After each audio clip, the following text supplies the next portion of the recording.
Hello, so I'm Hello, so I'm currently having my breakfast. Di ba? May pa-microphone tayo for today's video. I'm so happy. Supportive talaga yung family ko. They are giving me gifts like this kasi alam nilang nagbe-video ako. Thank you so much, Tita Yaniv. So, ayun na nga. Ang ganda. Wala lang, feel ko lang. I'm excited. But ayun, for this video, because recently, yung kaibigan kong Pinoy din is nagtanong sa akin kung paano ko kinuha yung NBI clearance ko or namin ng nitin without like physical appearance. And you know guys, yes, you can do it. You can apply for NBI clearance even though na nandito ka sa abroad or nandito ka sa Australia and then walang physical appearance. So this one is the requirements of those people who has like NBI clearance from 2014 onwards. So ayun, I know there are a lot of NBI office around us, like even us sa Visayas, sa province, is meron kaming mga NBI office doon. However, yung walang physical appearance is mapaprocess nyo lang talaga siya sa main office ng NBI, United Nations Avenue, Ermita, Manila. So doon mo lang talaga siya mapaprocess kung walang physical appearance. Kung meron kang NBI clearance from 2014 onwards, pwede mo siyang gamitin. However, kung wala naman, you need to get NBI form number 5 from Philippine Embassy or Consular Office. However, if meron kang, NBI clearance 2014 onwards is okay lang siya. Pwede mo siyang gamitin. And then, kailangan mo ng 2x2 picture na may white background and photocopy of first page of Philippine passport and authorization letter for representative in the Philippines. So, yun lang. Ganun na siya ka-easy. So, ayun, yung ginawa namin nung ni-require kami ng NBI clearance is, of course, chinek namin yung date ng NBI clearance namin, which is latest naman siya kasi when we moved here recently, like 2 years ago, is kumuha kami ng NBI clearance. So, technically, bago yung NBI clearance namin, so, pasok siya. So, hindi na namin kailangan kumuha ng form sa embassy or sa consular. So, ayun. And then, luckily, Tin has a cousin in Manila na siya yung ni-request namin na kung pwede siya mag-process in behalf of us.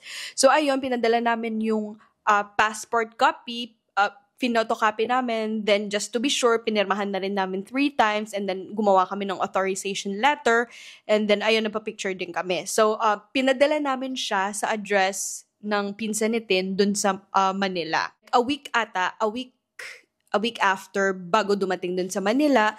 And then here's the tricky part kasi you need appointment, just a regular appointment. Kung kumukuha kayo sa Philippines ng NBI clearance, di ba usually may appointment? Ganun din siya. It's just that wala ka lang doon.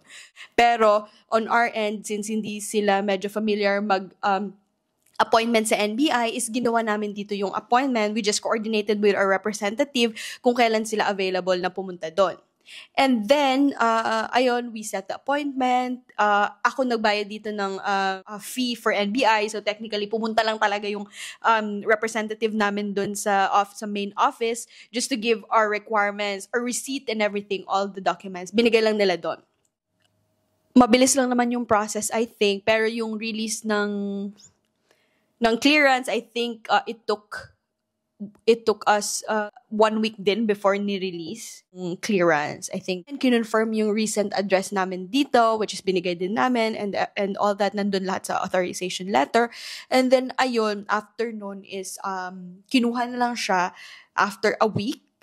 And then, ayun na, pinadala na ulit siya balik sa amin. So, ayun na, nakuha na siya agad in 1 week. So, medyo matagal. I know there are times na pag kumuha tayo ng NBI clearance na may physical appearance, I know na sometimes kuha agad. Pero yes, in our case, I'm not sure kasi I know wala naman kaming hit.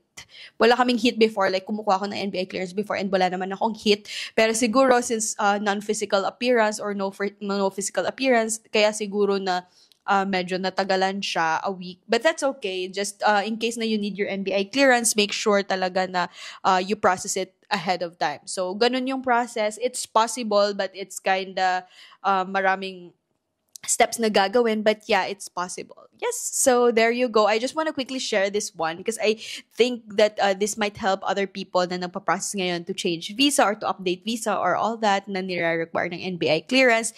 Kasi recently, yung friend ko nag-approach sa akin na tinanong ako kung paano nga kami kumuha ng NBI clearance. So naisip ko na I might share it with you as well. So there you go. You don't need to go back home talaga sa Philippines just to get your NBI clearance. But yes, for those na wala talaga silang wala silang old NBI, I think you need the form from the embassy or consular, so you need to go there to ask for the NBI form. I think that's the only difference, but I'm not sure kasi iba yung process na ginawa namin. Just double check na lang din kung ano yung process, kung super old na talaga yung NBI niyo. So there you go. I will have my breakfast and oh my gosh, it's so nice pala to hold this microphone. Yes. Yes, there you go.